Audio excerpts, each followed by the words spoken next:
Assalamualaikum. Jumpa lagi di Football United Ringan Amatiran ala gua, news update sekaligus yang ingin gua bahas juga. News update kabar kalau ada pemain yang kontraknya baru saja diperpanjang nih.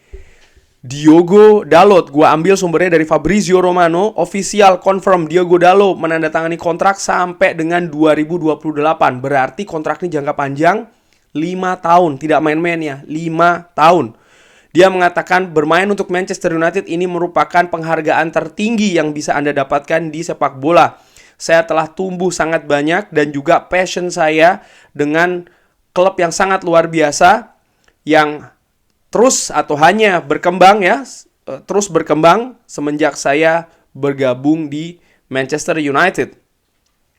Fabrizio Romano juga mengabarkan kalau ya, deal ini sampai dengan atau perpanjangan kontrak ini akan berlaku sampai dengan bulan Juni 2028 dan juga termasuk opsi perpanjangan 1 tahun lagi. Manchester United akan punya kontrol di opsi tersebut. Artinya apa? Bisa kemungkinan sampai 6 tahun. Kenapa kok bisa demikian? Nah, itu yang di kalimat kedua ya, yang dikabarkan oleh Fabrizio Romano, kalau Erik ten Hag sangat menginginkan Diogo Dalot untuk stay sebagai bagian dari proyeknya. Itu dia, ternyata sang manajer dari Manchester United, tim yang kita semua dukung ya, fans Manchester United ini, Erik ten Hag memiliki Diogo Dalot di dalam proyeknya. Dan ini diimplementasikan dengan kontrak jangka panjang sekali menurut gue. Karena 5 tahun bisa sampai dengan 6 tahun. Ini sekaligus juga menjawab berbagai komentar dan juga keraguan dari banyak pihak fans Manchester United ya kan, ataupun juga mungkin sobat Football United, nggak apa-apa ya, pendapatnya berbeda, yang mengatakan Diogo Dalot begini dan begitu.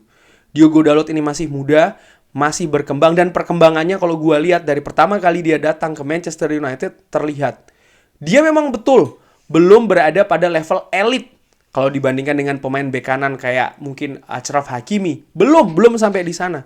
Tapi jangan lupa pemain sepak bola juga manusia, punya yang namanya perkembangan dan ada juga yang namanya proses.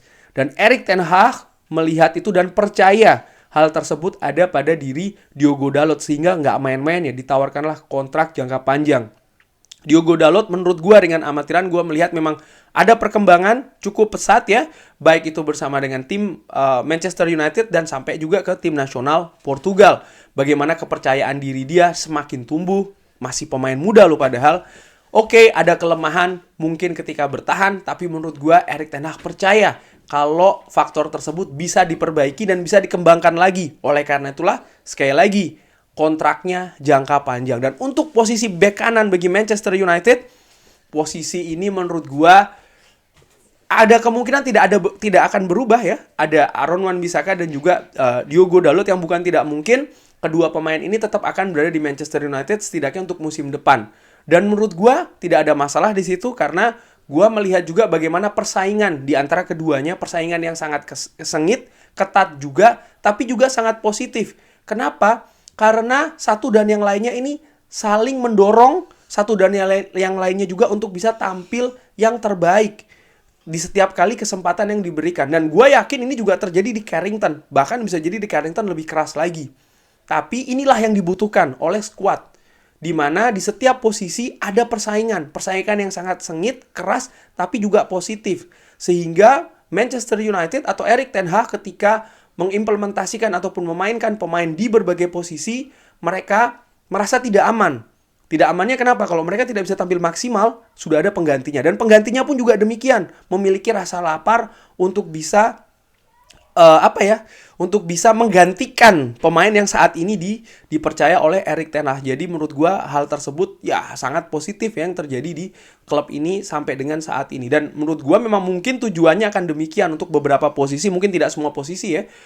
Untuk musim depan mungkin juga ini filosofi dari Erik ten Hag yang menginginkan hanya pemain yang bisa berperforma terbaik saja yang ditampilkan di atas lapangan. Dan ya, satu dan yang lain ini antara Aaron Wan-Bissaka dan juga Diogo Dalot sampai dengan sejauh ini kan memang ada kelemahan dan juga kelebihan masing-masing. Dan gue yakin ini yang akan diperbaiki. Sekali lagi, gue yakin bisa diperbaiki. Kenapa? Gue optimis tim kepelatihan kita, tim kepelatihan yang bagus, yang dikomandoni oleh Erik ten Hag. Diogo Dalot mungkin bertahannya agak sedikit kurang dibandingkan dengan Aaron Wan-Bissaka. Aaron Wan-Bissaka sebaliknya ya, menyerangnya. Tapi sekali lagi gue percaya dengan persaingan yang lebih keras lagi di antara keduanya bisa memperbaiki satu dan yang lainnya. Diogo Dalot kekuatannya tentu saja ofensif, daya ofensifnya yang besar dan sangat bagus. Juga kualitas crossing dari Diogo Dalot, inisiatif juga ketika melakukan penetrasi yang menurut gue semakin baik. Dan ya, ini merupakan bagian sekali lagi dari proses daripada Erik ten Hag untuk membangun ulang Manchester United. Dan gue percaya ya, gue memberikan dukungan gue, komitmen gue untuk selalu mendukung sang manajer apapun yang dilakukan, termasuk juga memperpanjang kontrak dari Diogo Dalot. Dan seperti dikabarkan juga ada beberapa pemain yang sedang kontraknya diperpanjang, sedang dalam proses kontrak untuk diperpanjang. Tentu saja ada Marcus Rashford dan juga David De Gea, dan ini sedang diproses oleh manajemen klub. Erik ten Hag hanya bisa memberikan rekomendasinya, tapi manajemen mungkin ya dengan agen dari sang pemain yang akan memproses. Tapi dari faktor tersebut, dari faktor Erik ten Hag, gue melihat ya, ketika Erik ten Hag memiliki kepercayaan kepada beberapa pemain untuk kontraknya diperpanjang, artinya apa? Artinya memang Erik ten Hag punya rencana untuk pemain-pemain tersebut. Dan gue sekali lagi mendukung sang manajer, sehingga gue berpikir, oke, ketika Erik ten Hag percaya, perdebatannya selesai. Tentu saja ketika mereka bermain tidak bagus ya, bukan berarti mereka bebas dari kritik, dari fans, termasuk juga dari gue. Tapi kritik itu juga merupakan bagian dari support. Artinya apa? Jangan berlebihan. Ingat, fans atau supporter, gue berbicara dalam kepada gue sendiri ini ya, asal katanya dari support, artinya mendukung. Jangan berlebihan ketika memberikan kritik, karena yang ada justru bukannya mendukung, ya, justru akan menjatuhkan, dan itu yang tidak gue inginkan sih sebenarnya. Dan sekali lagi, selamat bagi Diogo Dalot. Ini merupakan step ataupun juga tahapan selanjutnya di karirnya, yang didatangkan dengan usia sangat muda di zamannya Jose Mourinho, sempat di dalam tanda kutip disekolahkan ke AC Milan oleh Ole Gunnar Solskjaer, dan dengan proses yang terjadi di klub, Erik ten Hag, sang manajer baru ini datang dan luar biasa berhasil memukau ya Erik ten Hag sehingga langsung disodorkan kontrak jangka panjang yang sudah disepakati. Bagaimana menurut Sobat Football United? Seperti biasa, berbeda pendapat nggak masalah, asal sopan. Drop di kolom komen. Terima kasih sudah menyaksikan. Jangan lupa like, subscribe. Wassalamualaikum warahmatullahi wabarakatuh. Thank you.